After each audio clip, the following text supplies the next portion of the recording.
Well, I've recently been introduced to presuppositional apologetics. Yes. And when I first heard the overview of how it's administered, which in Genesis is an account of nature. That's what that is. And I said to you, give me your description of the natural world. Do you use presuppositional apologetics You would at say the world times, was created in or 6 days, and that stars do are you just little think points that of light, it is much lesser more than the sun. biblical In fact, they can fall out of the sky. One of the approach to signs that apologetics? the second coming is that How do the you stars will fall understand out of the sky and land on presuppositional Earth. apologetics? So You it's start even with less the the premise key that God means exists and that you people don't know what that those he things are. exists. You have They no just choose to concept of what suppress the him, actual universe as is. described So in everybody who Romans. tried to make approach them proclamations about the physical trying universe to based build on an Bible argument passages got outside the wrong of that answer. premise So what happened was, when basically science not discovers biblical. You should things start and you with want to that stay already. religious, or you want to continue to believe that the Question Bible was is just wondering on about error, your what you would do is, perspective you would say, on well, let me go back cosmic to the Bible and skeptics, reinterpret it. divine Then you say things like, oh, they didn't really and mean the that literally, they non-resistant meant that figuratively. non-believer. So this whole Does sort such of a person reinterpretation exist? of how figurative the poetic passages As an of the Bible evangelical, are came I go out after in science Cass Valley showed and other that this is places not and how share the things gospel with unfold. people. Kind of cold evangelism on the street.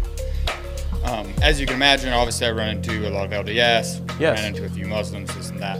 But recently, it seems that actually me and Matt have been running into more atheists. And I guess my question is this. So I know the arguments, cosmological, ontological. I know the arguments and I can walk them through it. I seem rarely to ever make any ground. In your experience, you have way more experience than I do. I would just maybe like to pick your brain. Have you found something that is effective to maybe help an atheist kind of come out of their cognitive dissonance and realize the error in their thinking? I'm not necessarily saying convince them on the spot God exists, but at least get them to think, wait, what I'm thinking is not logical, and just maybe break down those walls. Obviously, praying for them is a big part of that, and there's a spiritual battle. Yeah, I don't think it's wrong. If you knew nothing about science and you read, say, the Old Testament, which in Genesis is an account of nature. That's what that is. And I said to you, give me your description of the natural world based only on this. You would say the world was created in 6 days, and that stars are just little points of light, much lesser than the sun. And in fact, they can fall out of the sky. One of the signs that the second coming is that the stars will fall out of the sky and land on Earth. So it's even right there means you don't know what those things are. You have no concept of what the actual universe is.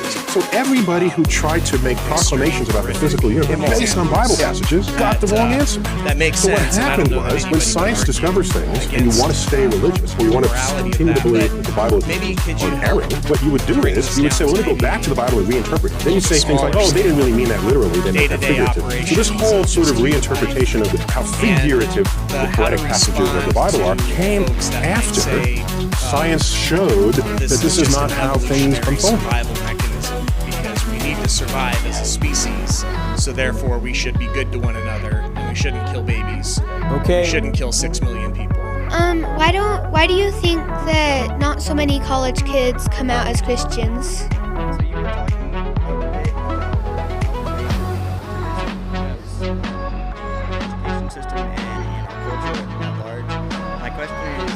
As Christians, what is our responsibility, if any, in I think we have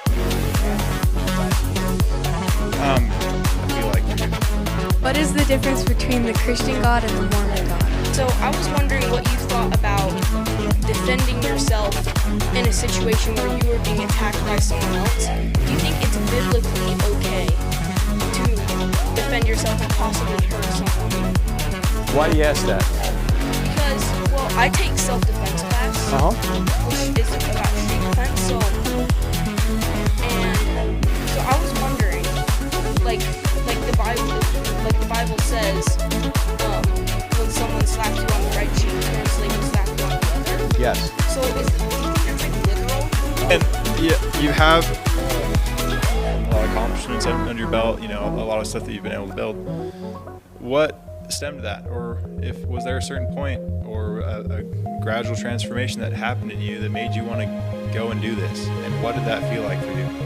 I think my question is that here being in the state of Utah, which has a lot of like LDS and stuff, Sure.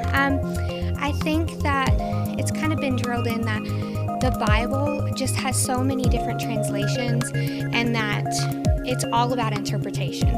When I've spoken to like some family members and things like that about it, I guess my question is like, how would you bring up the truth about the interpretations? So like if I bring up a verse about the Trinity, it's again all about how you interpret it. So. Hey, Thomas. And my question, so you said earlier that there are certain things that God cannot do. Mm-hmm. But the Bible says that with God, nothing is impossible. Mm-hmm. What would God create the world? Like, it's just looking at it from a perspective, it seems kind of illogical to create something that would say. Yeah, like ask him where a good place to start looking for truth and how to get back towards God when you have turned your back to him. Is related to like what you were saying about the New Testament. Like the eyewitness accounts and stuff make the New Testament seem very true. What if somebody wrote it so it would seem true, and they used those tactics? So this is like a different type of question. I know Ken Ham with Answers in Genesis believes in speciation versus evolution. Like I know being a college student shooting for a bachelor's, I've taken biology courses, and there's evidence towards evolution. And I'm assuming you don't specifically believe in evolution, but do you believe in speciation? What do you mean by speciation? There were different species, like a dog, a cat, a bird, like in creation, but then they've all evolved from there into like finches, eagles, penguins. Yeah, that's you're talking speciation. about microevolution. Yes, yeah. Yes, that microevolution has been observed. Okay. But the idea that macroevolution, that you could go from, say, a reptile to a bird, has never been observed. And in fact, there's evidence against it. But dinosaurs, just kidding. Well, soft spot in my childhood, okay, sorry. Well, yeah. But dinosaurs, I think, were created directly. I don't think that dinosaurs came from some other creature. Evolutionists believe, really, that they don't know how the first life came into existence, but all life is related ancestrally to the first life in some way. They can't demonstrate this. This is just an article of faith for them. And even now, Darwinists are starting to realize their theory doesn't work, and that's why in 2016, the Royal Society over there in London, an august scientific affiliation that was really partially founded, or at least one of their initial members was Isaac Newton. They all got together about six years ago and said, we need a new theory of evolution because this idea of descent with modification by mutating DNA doesn't work. And they admitted it all, but they still haven't come up with a new theory because intelligence is involved. In fact, DNA itself is a product of intelligence. It's a software program, and programs come from programmers. They come from minds. So I think there's evidence for microevolution, but I think there's evidence against the idea that microevolution could ultimately turn into macroevolution. Can I show you one slide on that? Why I think that is well, I guess this is the easiest way of showing you what Darwinism found. This is what Darwin found, okay? Darwin found that the beak depth of finches on the Galapagos Islands varied with the weather. That's basically what he found. He said in certain weather conditions it was more advantageous to have a bigger beak, and in other weather conditions it was more advantageous to have a smaller beak.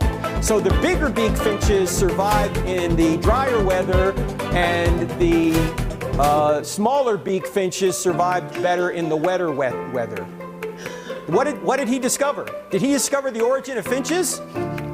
No, all he discovered was that the proportion of bigger beak to smaller beak finches changed with the weather. Big deal.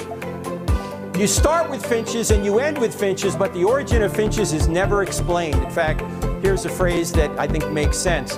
Natural selection can help explain the survival of a species, but not the arrival of a species.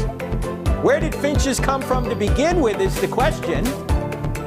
Where did they come from to begin with? Now, go back to this for a second. Notice that the beak depth varied with the weather. It didn't go directional. In other words, these beaks didn't get bigger and bigger until you had pelicans, right? There's a small range in which they varied. So I think microevolution can explain this, but it can't explain the origin of finches itself, or themselves. Sweet. Thank you. All right, thanks. Good question. Yes, sir. I think microevolution can explain this, but it can't explain the origin of finches itself, or themselves. Sweet. Thank you. All right, thanks. Good question.